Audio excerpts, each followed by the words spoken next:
Hello बच्चों, चलिए प्रश्न को पढ़ते हैं। प्रश्न में दिया है, नीचे दी गई सूची में से क्या जैव विविधता संरक्षण के लिए संकीर्ण रूप से उपयोगी तर्क देते हैं।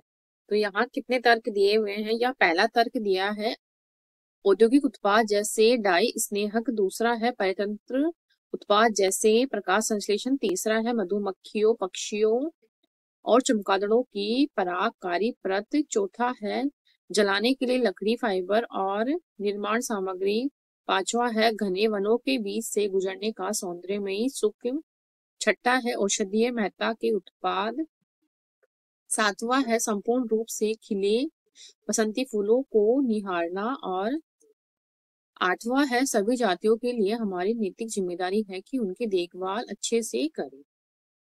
इस प्रकार इस प्रश्न की मुख्य अवधारणा है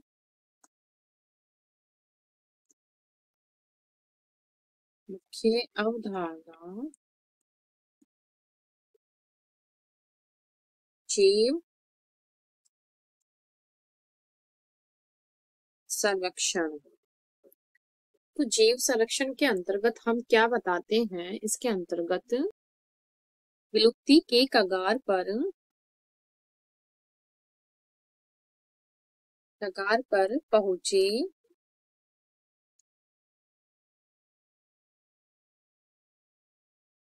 पहुंचे जीव जंतु व पादपों का संरक्षण करना जैव संरक्षण के अंतर्गत आता है।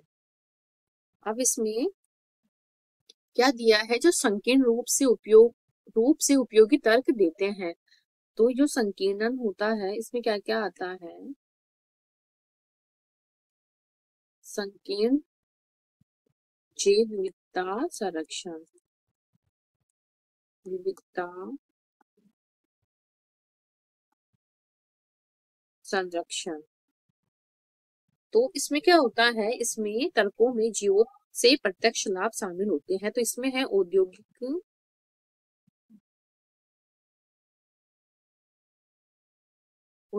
उत्पाद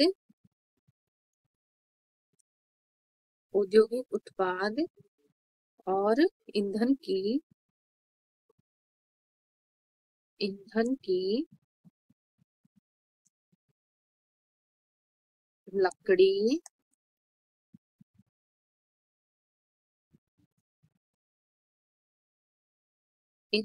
लकड़ी, फाइबर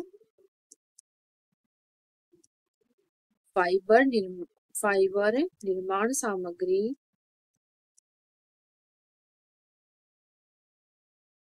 सामग्री व या और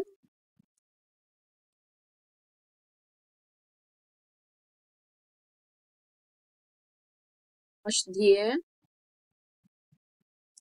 उत्पाद सब क्या होते हैं, संकीर्ण रूप से उपयोगी जो श्रेणी है उसके अंतर्गत आते हैं। अब हमारे प्रश्न को हम पढ़ते हैं। तो प्रश्न में जो पहला दिया है औद्योगिक उत्पाद जैसे डाई स्नेहक, तो ये संकीर्ण रूप से जो उपयोगी श्रेणी है उसके अंतर्गत आता है। दूसरा है पारितंत्र वाला, ये नहीं आता है।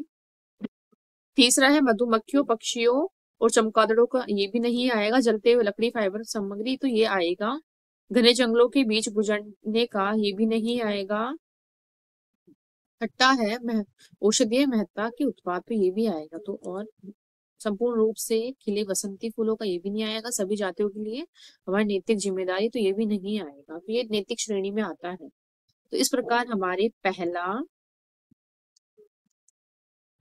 चौथा और छठा ये किसके अंतर्गत आते हैं। तो ये आते हैं संकीर्ण श्रेणी में आते हैं, श्रेणी में आते हैं। इस प्रकार से सारे विकल्प कट जाएंगे और विकल्प सी हमारा सही उत्तर हो जाएगा। आशा करती हूँ आपको इस प्रश्न का हल समझ में आया होगा। धन्यवाद।